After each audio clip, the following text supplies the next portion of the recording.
Hello, Sarah of SEK Handmade here, and today I'm going to share with you how to work Intarsia Colorwork in Tunisian crochet. Wait, don't go. It's not that hard. I know you're going to love it. Let's go. All right, today we're going to talk about Intarsia Colorwork in Tunisian crochet. What makes Intarsia Colorwork different from other forms of colorwork is that there are blocks of colors worked with separate balls or bobbins of yarn to go between colors. You're not carrying any colors behind your work. Each block of color is going to have its own separate source. So even if you choose to work two sections in the same color, they would still each have their own bobbin. You wouldn't carry behind. So what you're going to need for this tutorial, this is great for scraps of yarn. I just have 3 colors chosen here from scraps from other projects.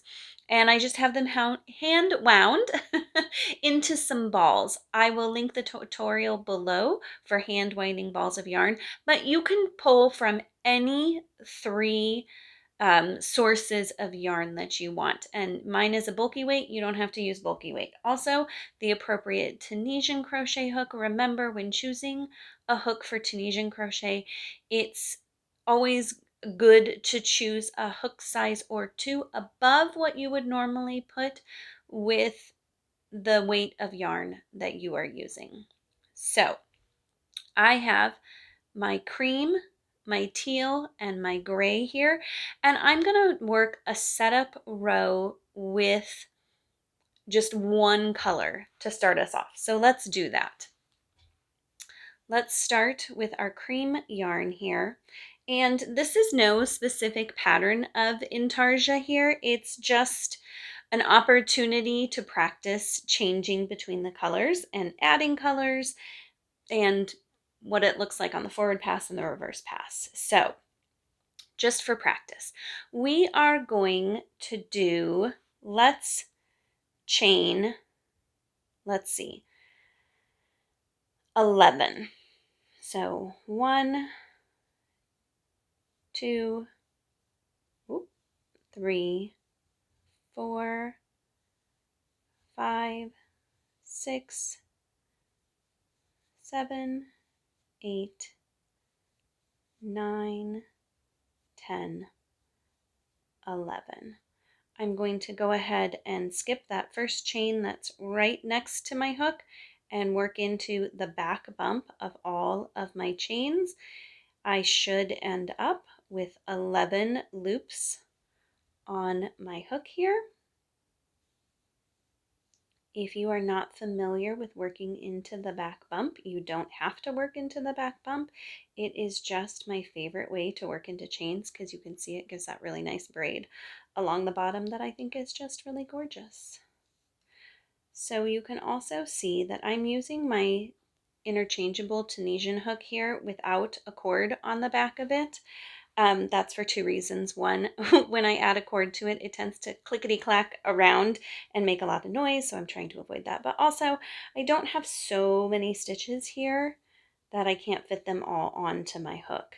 I just have to be careful not to let stuff slide off the backside. So if you don't have Tunisian hooks and you'd like to give this a try, you can certainly use any crochet hook that has a really nice long and straight neck like this. You just don't want an ergonomic handle on your hook. So then I'm going to go ahead and just complete a return pass with my cream yarn here. So why don't you go ahead and do that too. Return pass works by yarning over and pulling through 1 loop, and then yarning over and pulling through 2 loops the rest of the way down your work. So what I'm going to do is I'm going to work 3 stitches in each color. So I'm going to work 3 stitches in cream, 3 stitches in teal, and then 3 stitches and my edge stitch in gray. So my edge on my left side of my work will be gray. My edge on my right side of my work will be cream.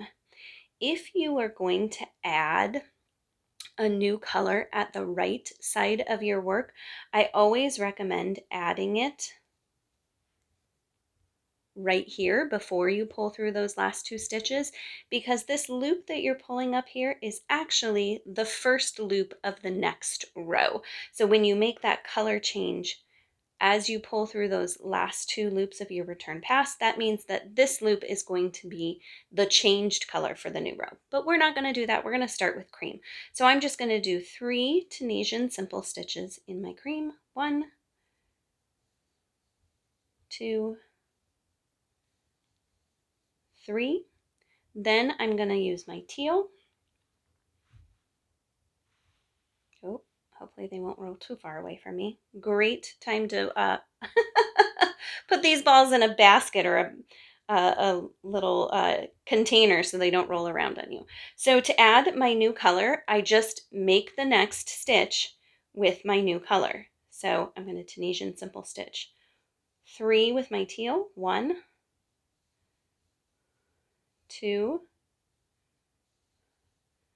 3. I have to confess, when I first started my color work, I fussed with this stitch a whole bunch. It's going to be loose because that's the tail, and so it can always be pulled on. So don't stress about that. Leave it be. When you go to weave in your ends, just pay attention to that stitch and make sure that it's about the same tension as your other stitches, and that's when you can fix any tensioning issues. Don't stress out now because it's just going to get pulled on again and become loose later. So I've done 3 in my cream, 3 in my teal, and I'm going to do 3 more in my gray.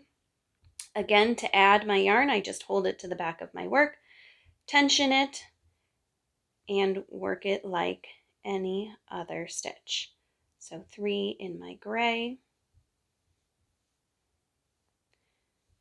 And then I'm going to work my edge as usual with my gray yarn here.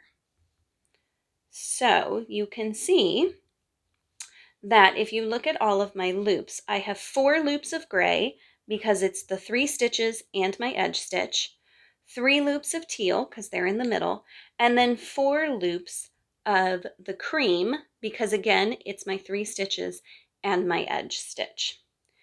We're just going to work our return pass as normal, changing colors though. So make sure if you're picking it back up that you're grabbing your working yarn and not your tail. Always a good thing to be aware of. And so for your return pass, you're going to yarn over, pull through 1, yarn over, pull through 2, yarn over, pull through 2 more, and yarn over, pull through 2 more. And you can see, look, I've stretched that stitch way out. You don't need to fuss about it, it's fine.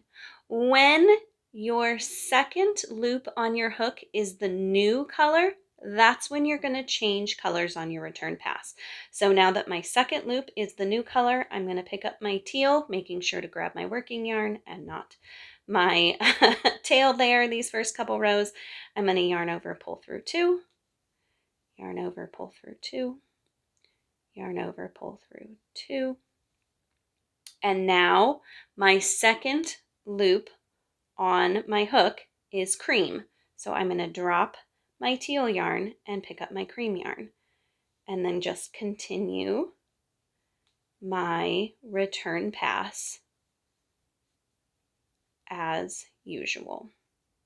And that's my first row. Let's do another row so we can see what those stitches look like coming together. And I have a tip for your stitches here too. So we're going to continue in the same pattern, working 3 stitches in our cream color. And now you can see that you've dropped the teal color here. That return pass loop has grown. I'm going to drop my cream and pick up my teal, and then I'm going to tighten that stitch, but I'll confess, the first time I did this, I went crazy and I tightened it super tight so that their stitches were really close together.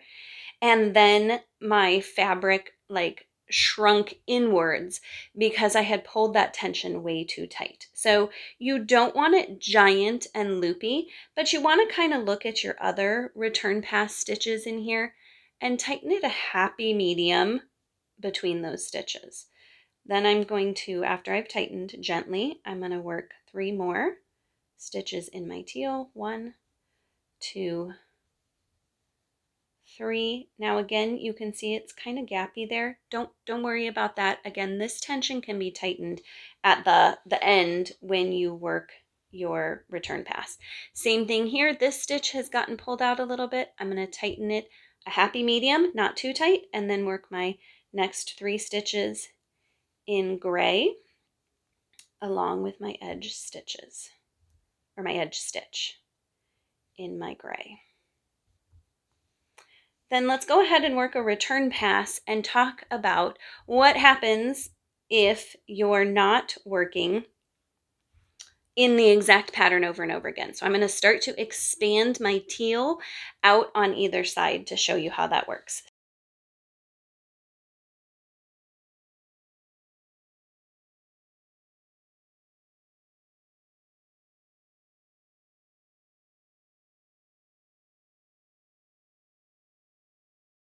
So let's go ahead and expand our teal stitches outwards by 1. And a lot of times these will be worked in Intarsia in slow increments of 1 or 2 stitches. So of course, if you're working with a pattern, follow the pattern. If you're just playing around, go crazy, give it a try and just see what happens, because that's the fun part, right? So this time I'm going to work 2 stitches in my cream.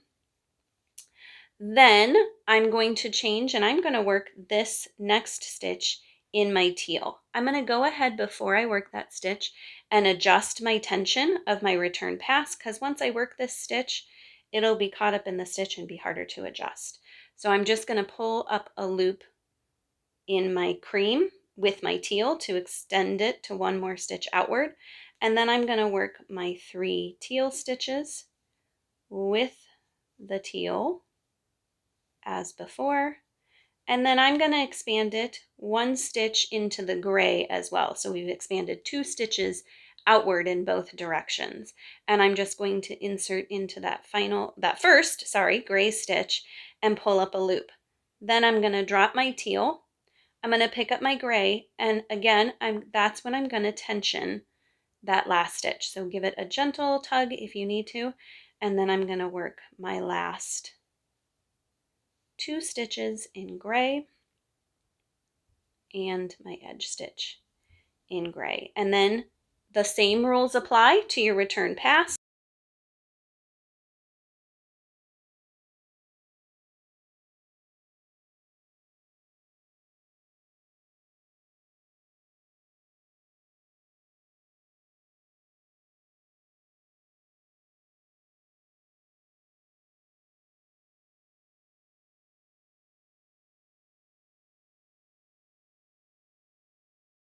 And there you go. That's how you work Intarsia Colorwork in Tunisian Crochet.